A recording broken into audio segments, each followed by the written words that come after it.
Okay, so I'm back with the second video, and in this video, I'm going to try to jump back in where it was that we sort of left off. So in our fifth session of ALLY, we were focusing on summative assessments. You had read the chapter, I believe it was chapter 6 on summative and formative assessments.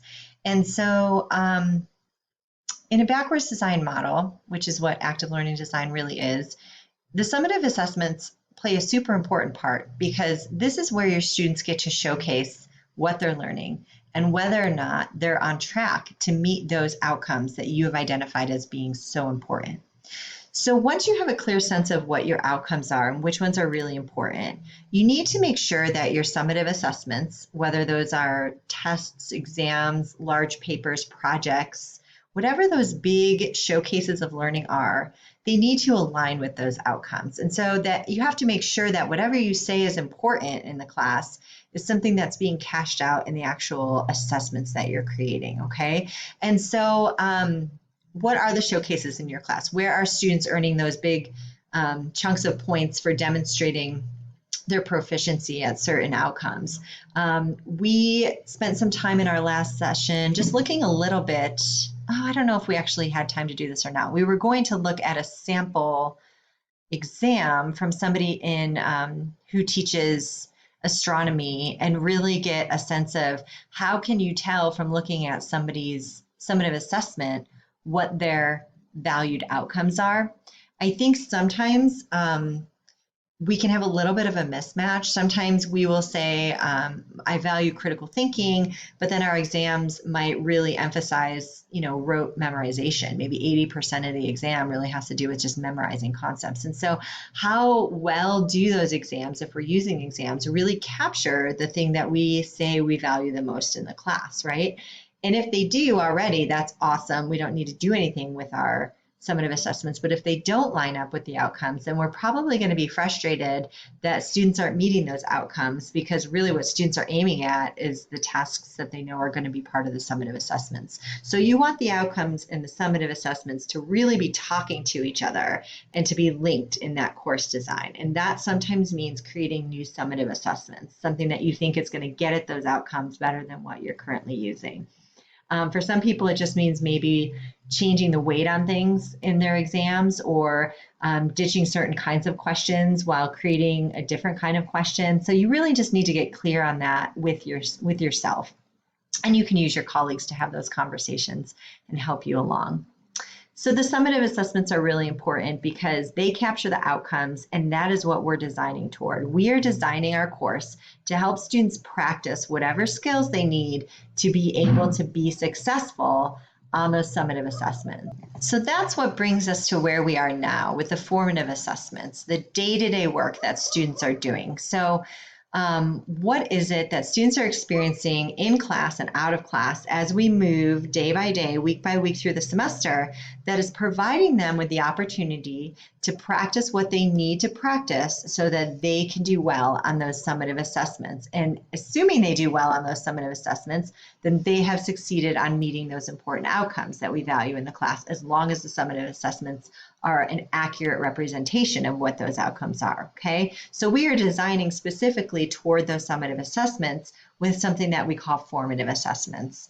What's really important about formative assessments is these are low stakes assessments. These aren't the big exams. These aren't the big papers. These are the things that we have students doing day to day.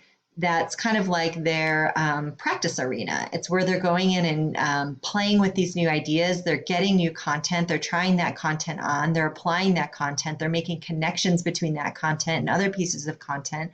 What do we need them to be doing in order to work toward that summative assessment? That's how we design our formative day-to-day work in the active learning model. So if you haven't already read chapters 6 and 7, those two chapters from our Active Learning Institute workbook really speak to the importance of the formative day-to-day work and what you have students doing in class. It all goes back to that the person who does the work does the learning. So you want to be designing experiences where students are practicing doing the learning, where you can intervene as the expert, as the content expert, as the skills expert, where you can help them along. Chapter 7 really focuses on how to create teachable moments for students. That's super important in the active learning paradigm. It's not just about covering content anymore through our lectures. It's about designing experiences that'll help students struggle just enough. We want them to struggle with these new concepts such that we can step in and help them achieve that aha moment, that just-in-time teaching, that teachable moment. How do we create those moments? That's what Chapter 7 really tries to get at. The importance of formative assessments. And then half of Chapter 7 is really focused on actual techniques. We give you 11 examples of active learning techniques. These aren't the only ones. There are tons of active learning techniques out there. You can look online. I did order some of the classroom assessment technique by Angelo and Cross textbooks. I don't know how easy it'll be for you to get your hands on those now, but I did order them, I believe, for chemistry and nursing. So maybe talk to your chairs, talk to each other, see if you can somehow share that resource. I think there's enough of them that you can share one book between two individuals. But really, this is what we're kind of closing out the Institute on, is this idea of how do I then scaffold my class to be building in all of that stuff that I want students to be practicing day to day. So that's where we're going to close things out. We are going to have some discussion board stuff going on, and you can share your ideas and interact with each other in there as we kind of finish out talking about formative assessment. And then just to kind of preview what's up next. So after you've finished this last session, you've watched this video, you've read chapter 6 and 7. Hopefully you read chapter 6 before we had our last meeting, but if you didn't, you may want to look back at that information, and it's attached to this email.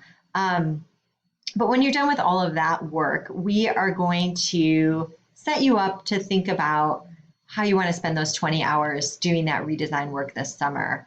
And I think everybody's still planning to do that. If you're not, definitely reach out to me and to Eric so that we know and we can kind of adjust our expectations and our planning.